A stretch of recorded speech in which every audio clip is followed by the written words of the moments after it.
தலைமுறை தாண்டி நிற்கும் தந்தை மகன் கூட்டணியே வெற்றி கதைகள் ஊரில் நித்தம் கேட்கின்றேன்.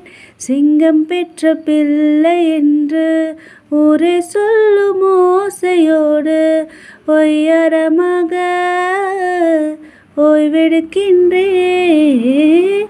அன்பை மட்டும் அள்ளி வீசும் வீடு அமைவது அழகே, அதிசயம் அற்புதம் அதுவே.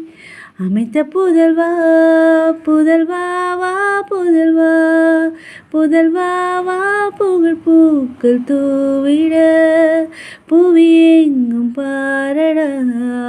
மகனே மகனே வா மகனே மகனே வா உன்னை பார்க்கும் போதெல்லாம் முகம்